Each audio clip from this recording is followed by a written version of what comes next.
What's happening, guys? My name is Adam, aka Speedy Spectrum, and welcome back to Let's Play and Dub Pokemon Fire Red. In the last episode, we reached Vermilion City, we boarded the SS Anne, and defeated Blue for a fourth time. Not only that, but we obtained HM1, which contains Cut, from the ship's captain. In this episode, we are going to challenge the Vermilion City Gym. But not just yet. I want to take care of a few things, and I'm going to start by heading east onto Route 11 and entering this cavern right here. This takes us to Diglett's Cave. This is a dungeon area, but unlike other dungeon areas, this one's fairly straightforward. Before I get ahead of myself, I want to go ahead and put up a repel. That way I don't get bombarded by wild Pokemon. Speaking of which, let's talk about the new Pokemon you can encounter here. It's not that hard to figure out. Yep, as the name of the cave implies, you can find and catch Diglett while you're here. Diglett is number 50 in the Pokédex, and it is a ground type. In fact, I believe this is the only place where you can catch Diglett. The first thing that jumps out about Diglett is its incredible speed. It is easily one of the fastest Pokemon in the entire game. It's also highly aggressive. If you have a Wartortle, or to be more specific, if you chose Squirtle as your starter, which really should be a Wartortle at this point, let's be honest, I would highly recommend capturing a Diglett and adding it to your team.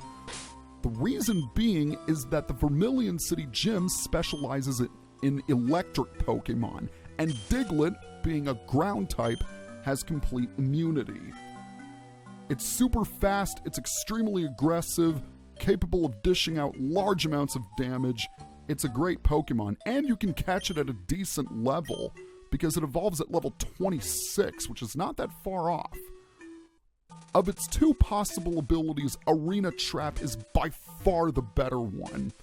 Sandveil just isn't that good because weather isn't as prominent as it was in future generations. Arena Trap is great because it prevents the opponent from escaping, and I believe it might prevent the opponent from using Roar or Whirlwind on you. But overall, it's a great Pokemon. Now, if you're really patient, and if you search long enough, you can potentially encounter Diglett's evolved form, which is Dugtrio. Dugtrio is number 51 in the Pokédex, and it's the evolved form of Diglett, as I just mentioned. Only a 5% encounter rate. It's very, very rare.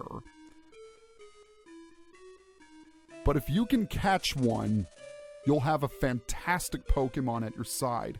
It's encountered at levels 29 through 31, making it by far the most powerful Pokemon you can encounter at this point in the game.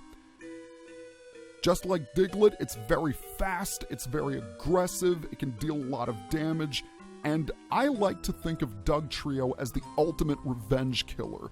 What I mean by this is that it's great at picking off weakened Pokemon. If the opponent takes out one of your Pokemon, chances are they'll be weakened. And Dugtrio is great at popping up and dishing out quick damage to knock out your opponent's Pokemon as a means of revenge. Hence the term revenge killer. But overall, Dugtrio is great. Alright, we have reached the end of Diglett's Cave. From the east side, we emerge from the west. And check it out, the west side leads to Route 2. Remember this place? This is where we trekked through Viridian Forest and captured Amber. Now is also a good time to demonstrate the power of HMs. HMs are attacks that have a secondary function in the overworld. I went ahead and withdrew Farfetch'd from my PC. I know, shocking, right? And I taught it Cut.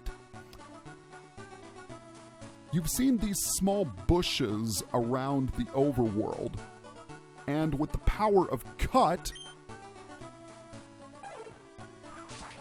We can remove them.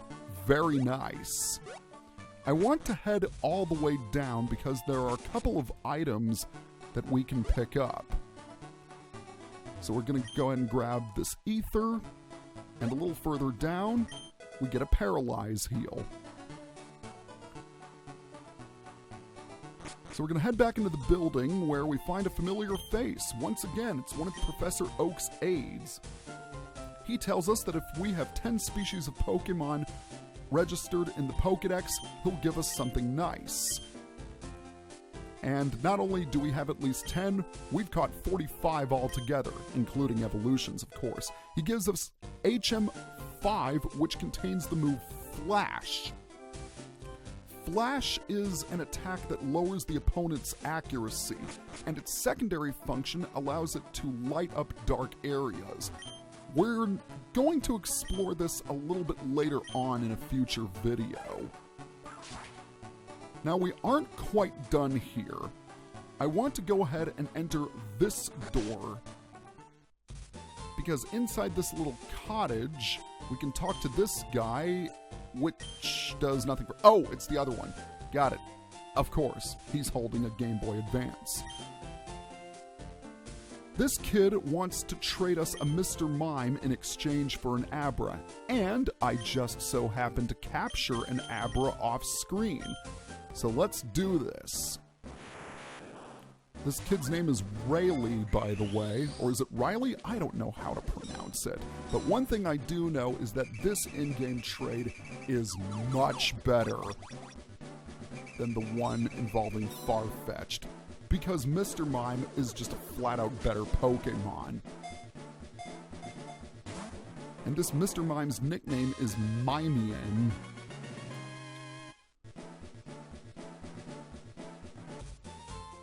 So I might as well go over Mr. Mime in a bio. Let's do it, shall we? Mr. Mime is number 122 in the Pokédex, and it's a psychic type like Abra. Its special stats are pretty dang good, and that's the best way to describe Mr. Mime as a whole. It's not a bad Pokemon by any means. In fact, it's quite good. Granted, its HP is on the low side, and you can only obtain it through this in-game trade, but it has decent speed. It can outspeed a fair amount of Pokemon, and as I said earlier, its special stats are great, and it has an awesome move pool. If you are unable to trade a Kadabra to get an Alakazam and you're looking for a decent Psychic Pokemon, you can't do much better than Mr. Mime. Alright, with that being said, we're going to cut down this tree right here, because I want to head into Pewter City. There was an item waiting for us that we couldn't get because at the time we didn't have the cut HM. Well, now that we do, we can cut down this tree, which will take us to the Pewter Museum of Science. But this will take us through the other entrance, where a bunch of scientists are here. But we want to talk to this one. He needs to share a secret with someone. He thinks this chunk of amber contains Pokemon DNA. This intrigues me. Well, you seem to have faith in yourself, so I'm gonna go ahead and take this off your hands. He gives us the old amber. No, it doesn't give us an elderly Pikachu when we resurrect it. In fact, it gives us something quite different, but I'm going to hold off on it for now until I eventually do reach the Pokemon Lab. Granted, that's not going to be until much later in the game, because we're still quite a ways away from it. Anywho, I'm going to head through Diglett's cave, and I'll meet you when I get to the other side. Alright, we've made it. I should mention that while I was trekking through Diglett's cave, I did indeed capture a Diglett along the way. Furthermore, I think now is a good time to show off a few changes I made. For starters, I decided to teach Schneider Water Pulse instead of Water Gun.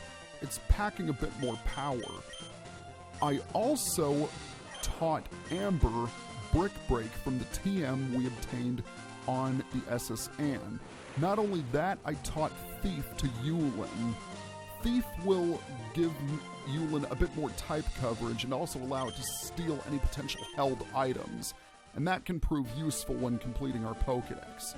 But for now, I'm going to go ahead and heal up my Pokémon since we're about to challenge the Vermilion City Gym. I'm only going to need one Pokémon for the Vermilion City Gym, and that is going to be Rasmussen. Your starter Pokemon won't be as useful in this gym as it has been in the others, with the exception of possibly Ivysaur because grass Pokemon resist electric attacks. The Vermilion City Pokemon Gym Leader, Lieutenant Serge, the Lightning American, changed to Lightning Lieutenant in future installments. If you chose Charmander as your starter, which should be Charmeleon, you don't have an advantage and you don't have a disadvantage, put it that way. If you have Wartortle like me, however, forget about using him. He's going to be shocked into submission. Anyway, we are now here in the Vermilion City Gym. What do you have to say for us, Mr. Gym Guide? Yo, champ in the making! Lieutenant Serge has a nickname. People refer to him as the Lightning American. He's an expert on electric Pokemon. Bird and water-type Pokemon match poorly against the electric type. Beware of his paralysis too. Lieutenant Serge is very cautious. He locked himself in, so it won't be easy getting to him. This has the distinction of being the first gym involving an actual puzzle, but we can talk about that later. For now, I want to switch Rasmussen into the front position. There are a grand total of 3 gym trainers, and I should mention that you'll want to pack a lot of Paralyze heals before coming here. If you don't have a ground Pokemon, your Pokemon are going to get paralyzed several times. Speaking of ground Pokemon, once again, Diglett is the best Pokemon you can use here. But if you have Geodude like me, or if you evolve your Nidoran into Nidoqueen or Nidoking, that will also work well because remember, they gain a ground typing upon reaching their final stage of evolution. The downside is that these trainers love to use Double Team if they have Pikachu as their Pokemon, and that's going to get really annoying. I am getting very lucky with these magnitudes, however. That's rather nice. Okay, so the first trainer was not all that difficult. Alright, 1 down and 3 to go. Now the second trainer is a new one, I believe. I'm a lightweight, but I'm good with electricity. That's why I joined this gym. Yeah, this place does go overboard with the electricity. I mean, the barricade itself is made of electricity. This guy's an engineer, Engineer Bailey. Engineers tend to use electric Pokemon. Although they existed in Red, Blue, and Yellow, there was another type of trainer called a Rocker, I believe, which were who were musicians that used electric Pokemon, and I believe their classification was changed to guitarist from Gold, Silver, and Crystal onward. And I believe they were even referred to as guitarists in Pokemon Stadium. But Rasmussen has reached level 25. This is rather special. We also encounter Magnemite, and I think we encountered one of these in Mount Moon, but Magnemite is an electric and steel type, so it's got a quad weakness to ground attacks. A lot of the Pokemon in this gym use Sonicboom, and that can be quite a dangerous attack to deal with, because Sonicboom always deals 20 HP worth of damage. No more and no less. That doesn't sound like much, but keep in mind, you aren't really dealing with a whole lot of HP at this point in the game, and take a look! Oh, Rasmussen is evolving, even though he's still known as Geodude. I don't care, he's always going to be Rasmussen to me. That is until we officially change his nickname, but we can worry about that later because check it out! Rasmussen has evolved into a Graveler. How awesome is that? Now there's no way we can lose. What do you say we test out Rasmussen's newfound strength? When I was in the Army, Lieutenant Serge was my strict CO. That's commanding officer, for those who don't know Army lingo. I'm not surprised that he thought he was a hard taskmaster, because if you saw Lieutenant Serge in the anime, you know that dude is buff. Hopefully I'll be able to give him a thunderbolt, because he spoke with a Brooklyn accent in the anime. This Pikachu is at level 23, and how am I getting lucky with these magnitudes? I'm not complaining, but and a critical hit just to add insult to injury. That is pretty awesome. So there's Gentleman Tucker taken down, and we really don't need to go back to the Pokemon Center. We dispatch those three with ease. All right, now to the gym's puzzle. You can see that Serge has sealed himself behind this barrier. The switch to deactivate the barrier is in one of these trash cans, and we need to keep searching them until we find it. Ah, here it is. There's a switch under the trash. The first electric lock opened. Now we need to find the second lock. We know for a fact that the second lock is adjacent to the first lock. Unfortunately, that leaves us with 8 options. Nope. And now the locks have reset, and the first switch is somewhere else now. This can get a little annoying. And if I fail this again, I'm going to see if I can cut... Oh, alright. Here it is. Are you in here? Yes! Oh, great! Only 2 tries. Alright. The barrier has been deactivated, so now we can challenge Lieutenant Serge. Hey, kid! What do you think you're doing here? You won't live long in combat, not with your puny power. I tell you, kid, electric Pokémon saved me during the war. They zap my enemies into paralysis. The same as I'll do to you! Well, we'll see who shines brightest, won't we? This is battle number 3 against Lieutenant Serge, the leader of Vermilion Gym. He's going to be leading off with Voltorb, level 21, electric type, soundproof for the ability, which means it's unaffected by any sound-based attacks. Shockwave, Tackle, Screech, and Sonicboom.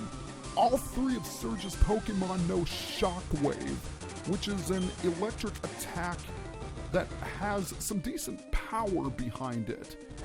It's got a base power of 60 or 80, I'm not sure which. Oh, actually it's 60 right here according to my notes. Not only does Shockwave have some decent power, it also never misses. So any accuracy lowering moves or evasion increasing moves that you were thinking of using, not gonna work here. So his next Pokemon is going to be Pikachu, level 18. Electric type, static for the ability with the moves Shockwave, Thunder Wave, Quick Attack, and Double Team.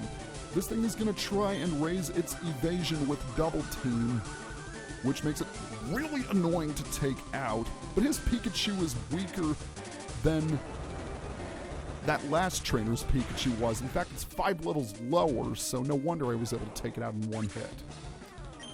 And now for his star player. Oh, and Rasmussen grew to level 26. How nice. He's sending out Raichu. Obviously, I'm going to keep Rasmussen in the game. Raichu is definitely going to be our biggest problem by far. It is at level 24, Electric type, static for the ability with the moves Shockwave, Thunder Wave, Quick Attack, and Double Team, the exact same moveset as Pikachu. It's going to try and paralyze you as quickly as possible, raise its evasion, and then use a combination of Quick Attack and Double Team to finish you off. Oh, and one more thing. Try and avoid getting Serge's Pokemon's HP in the red zone, because then he'll heal it with the Super Potion, which he's probably going to do now. Oh no, he didn't! Interesting. Thankfully, the Quick Attack doesn't do much damage to me, and the Magnitude did hit, so we've got this battle won. If you have a ground type, this fight is easy. If not, it becomes quite a bit harder. But that's it for Serge. Now that's a shocker. You're the real deal, kid. Fine then. Take the Thunder Badge. The Thunder Badge cranks up your Pokemon speed. It also lets your Pokemon fly light and quick anytime, kid. You're special, kid. Take this. And he gives us TM34. And I believe this contains Shockwave. TM34 contains Shockwave. Teach it to an electric Pokemon. A little word of advice, kid. Electricity is sure powerful. But it's useless against Ground-type Pokémon. I know, we just demonstrated that. I wonder what Mr. Gym Guide has to say. Woo! That match was electric! Yeah, it was. But we didn't really see many electric type attacks since I managed to, kick his butt. The courtesy of my newly evolved Rasmussen. How are we doing on time here? I think we're still doing okay. I want to go ahead and head to the left because on Route 11 there's a new class of trainer we haven't encountered, and that is this dude, win, lose, or draw. If my memory is correct, yes, this is the first gamer, I should say, that we can encounter. Gamers use a mismatch of Pokemon types and hope that they're super effective against whatever you send out. But the odds are slightly in your favor since, you can switch on the fly. In Generation 1, gamers were known as gamblers, but their name was changed because the franchise didn't want to associate itself with gambling in any way. That's rather admirable. And that was the first Poliwag I think we had ever encountered, if memory serves.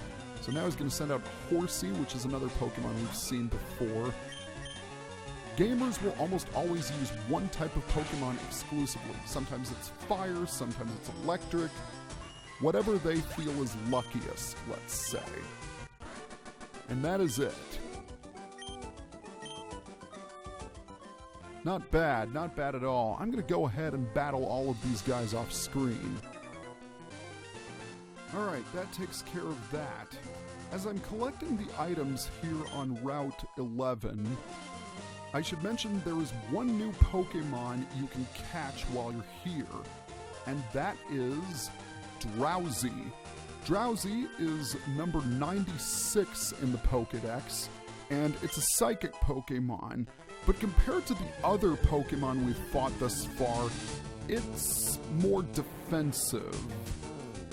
And, this might sound good at first, but it really isn't. In my opinion, there are definitely better psychic types.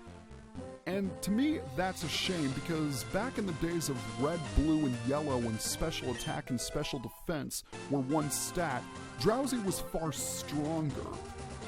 It does, however, have an advantage in that it can inflict status ailments better than other psychic types. I mean, it can even use hypnosis to put the opponent to sleep. It's not the worst Pokemon in the world, but if you want a good psychic type, I definitely recommend Mr. Mime over Drowsy. By the way, as you saw right there, an escape rope, a hidden escape rope in that rock. Now there's one more thing I want to take care of while I am here, and it is in this very building. We want to head up the stairs and down again because I can't control my direction. In here, we find yet another one of Professor Oak's aids. If our Pokedex has 30 species of Pokemon registered, he'll give us something nice. And we've collected 48. So he gives us the Item Finder. The Item Finder is a rather interesting item because it allows you to detect the location of hidden items, ones that aren't in Pokeballs. I know a good number of the hidden items locations, so the Item Finder isn't all that useful to me. It is slightly more useful than it was in Red, Blue, and Yellow because it indicates the direction where the hidden item is. But I think now is a good time to stop. So next time on Let's Play and Dub Pokemon Fire Red, we are going to continue our adventure. See you guys next time.